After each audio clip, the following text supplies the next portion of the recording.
Hyderabad today news में आप सभी का इस्तकबाल है। कुल्हिन मजलिस इत्तेहादुल मुस्लिमीन के सदर नकीब मिल्लत अलहाज बैरिस्टर असदुद्दीन ओवैसी ने कहा कि नरेंद्र मोदी सरकार का वक्फ बिल को कानून बनाने की कोशिश सिर्फ देश की अमन और भाईचारा बिगाड़ने के लिए है। दिल्ली के जंतर मंतर पर all India Muslim personal law board के वक्फ बिल के खिलाफ किए गए प्रोटेस्ट में बोलते हुए बैरिस्टर असदुद्दीन ओवैसी ने कहा कि प्रधानमंत्री का मकसद लोगों को मंदिर और मस्जिद के नाम पर बांट कर रखना है।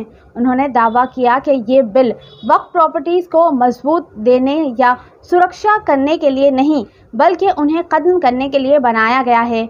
ओवैसी ने अलग अलग इलाकों की वक्फ प्रॉपर्टी की मिसालें देते हुए बिल की कमियां दिखाई और चेतावनी दी कि ये बिल भारत में मुसलमानों की मजहबी पहचान को मिटाने की एक साजिश है।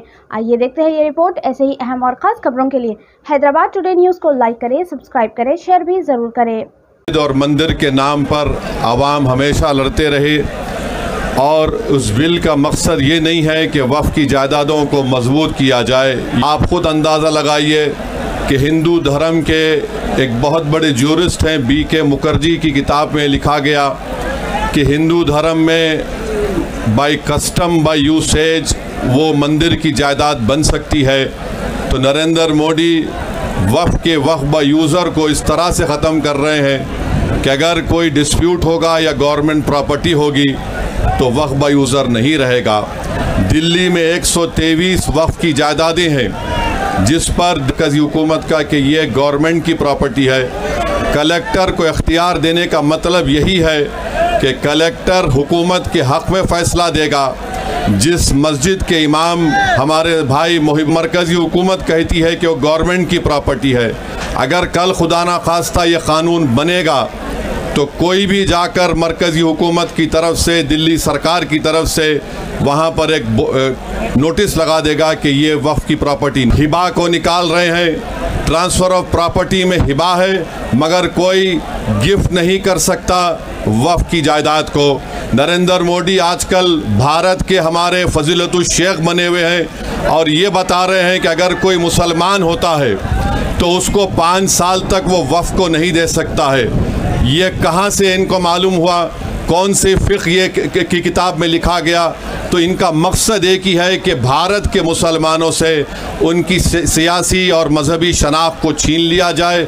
मैं आपको छीनना, इवैक्यू प्रॉपर्टीज़ को छीन लेना, ये मकसद नरेंद्र मोदी की हुकूमत का है। और हम कॉशन कर रहे हैं चंद्रबाबू नायडू को, हमारे पासवान साहब को और नीतीश कुमार तक कायम रहेगी अगर आप इस वक्त नाजुक वक्त में इस बिल की तायीद करेंगे तो आपको मुसलमान कभी नहीं माफ़ करेगा, क्योंकि आपकी तायीद की वजह से ये बिल कानून बनेगा।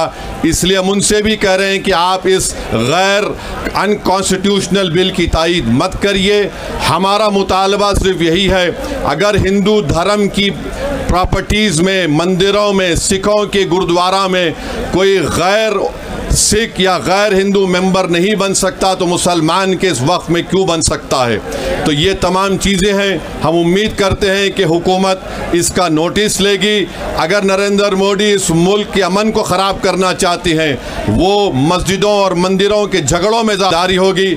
मैं यहाँ पर शुक्रिया अदा करना चाहूँगा हमारे जॉइंट वर्किंग कमेटी पार्लियामेंट के तमाम अरकान का और ख़ास तौर से कल्याण बनर्जी साहब का, TMC के राजा साहब का, DMK का, हमारे नासिर भाई का और मुहिबुल्लाह नदवी साहब का। हमने तमाम बड़ी कोशिशें की, हमने अपनी डिसेंट रिपोर्ट को दिया।